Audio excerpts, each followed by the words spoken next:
Hey you guys, welcome back to writermom.net. Today I have a video for you all about my summer schedule. Now that school is out, summer has started, and routines change. If you have kids in school, they're out and they're home all day, and everything's kind of turned upside down because you still have work to do. You still have an author business to run, but you gotta adjust and figure out what you're gonna do over the summer. So I'd actually love to hear from you guys what you do over the summer, if you have kids or if your schedule changes for whatever reason, and how you just kind of adjust and keep things going. But today I wanted to share our summer schedule and let you know like how I'm doing things this summer and how it's going for us so far.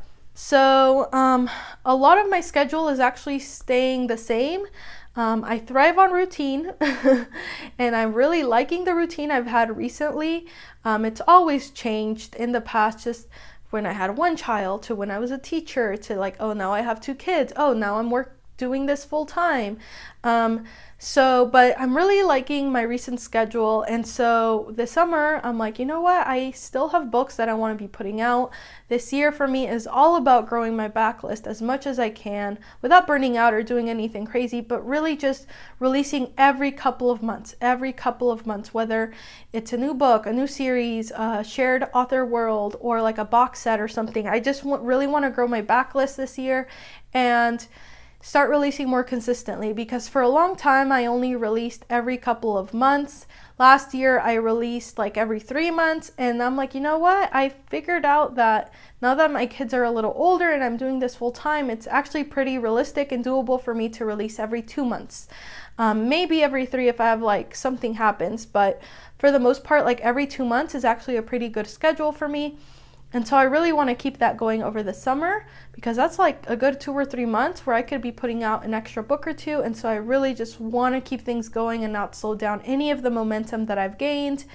Now that I have like a full 6-book series out there and I have like a few other new things coming. And so I was like, you know what? I really like the kid-free time that I'm getting during the day. And that's when I'm my most productive, and when my little one is here especially, I can't really get anything done. So I decided, I'm like, you know what, like she's gonna stay in daycare. It's actually like more like preschool, because she's actually learning things and she really needs that, and like all the social interaction, because she's like super shy. She just started speech therapy.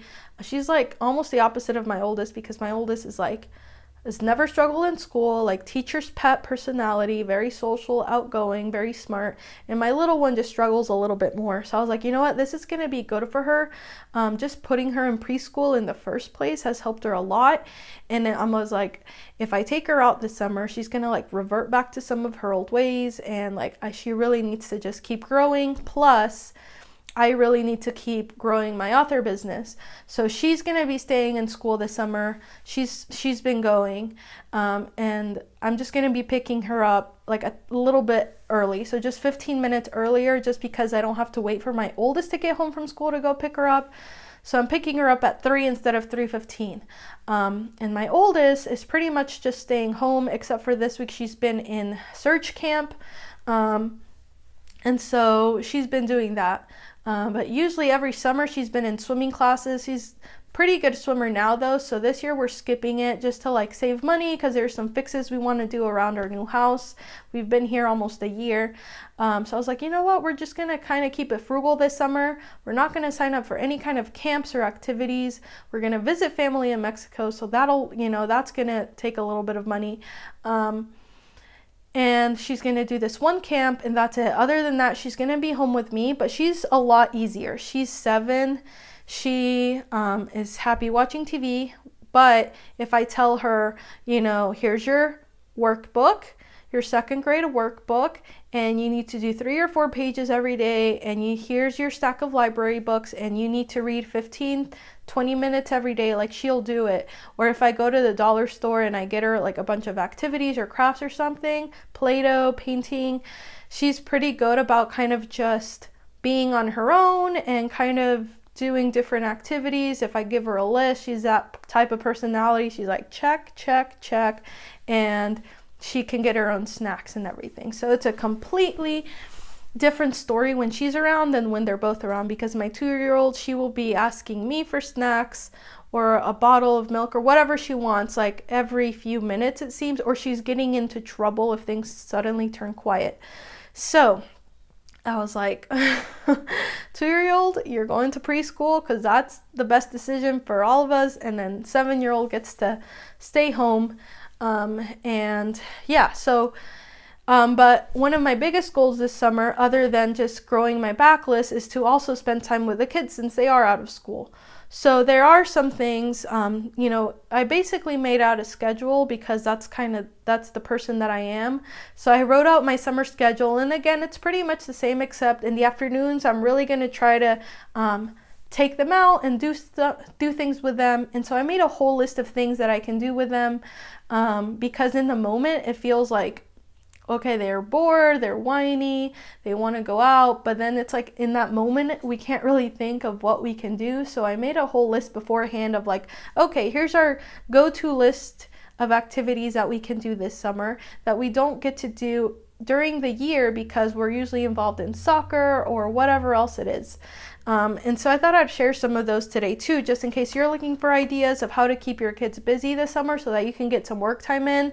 Just in case you're in that place where you can't take them to daycare or preschool and they are home with you every day, here's some good ideas to keep them entertained and busy and learning while you're trying to get a little bit of writing time in, because I know how hard that can be. I have definitely been there.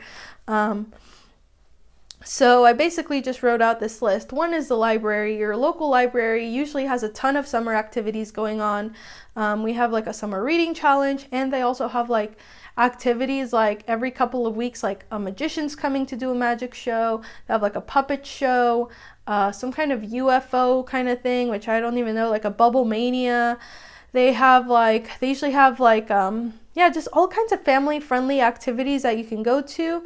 And I don't know about where you live, but where we live, there's like a few different branches. And so there's like flexible times and that you can go to, whether it's in the morning or the afternoon. So I would definitely check out your library's website and see what they have going on this summer. And even if you just take them to the library and they usually have, like at ours, they have like blocks you can play with, or like iPads they can go on while you like sit at one of the tables and crank out a few hundred words, and they can kind of be playing with other kids or on the iPads or checking out some books.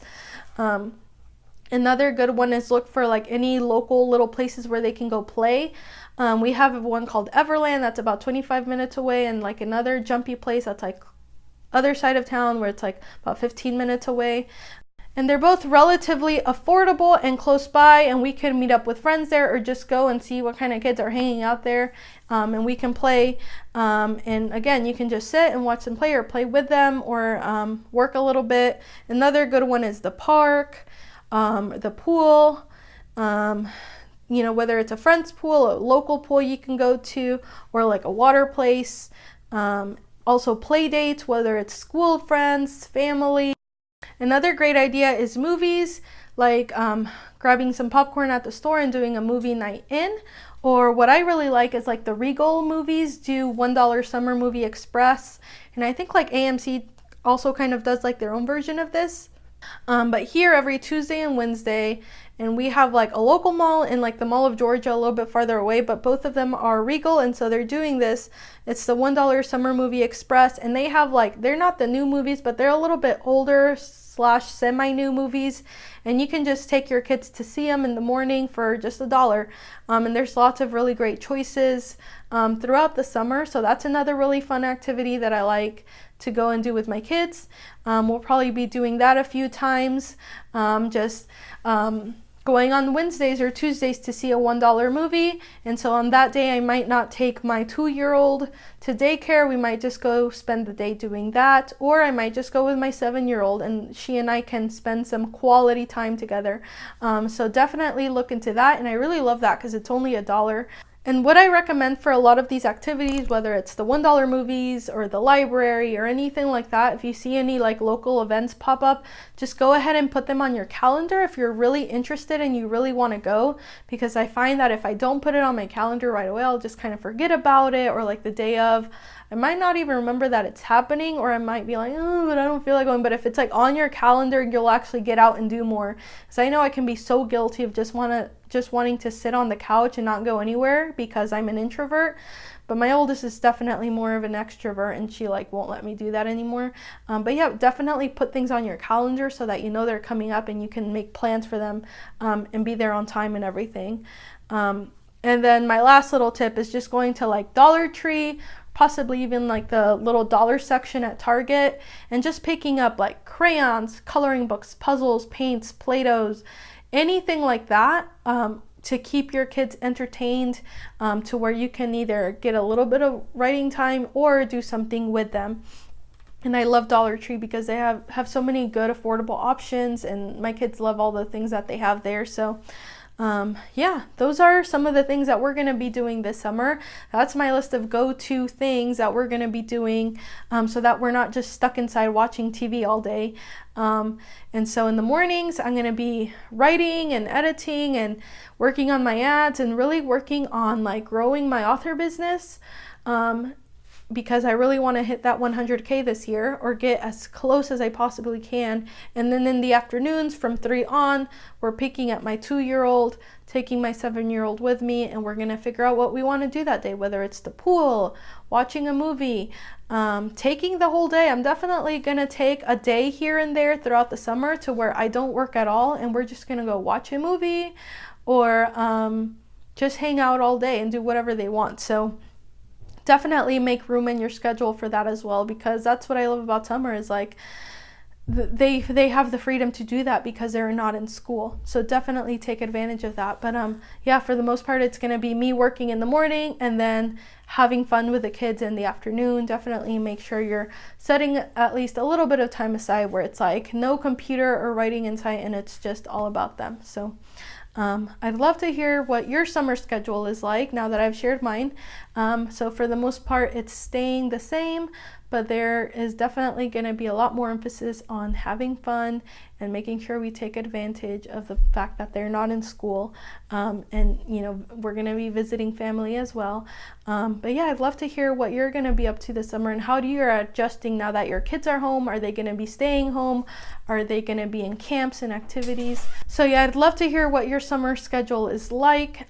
Definitely leave a comment below. And if you enjoyed this video and want to see more, make sure you give it a thumbs up and hit subscribe for more videos. All right, you guys, thank you guys so much for watching, and I will see you in the next video.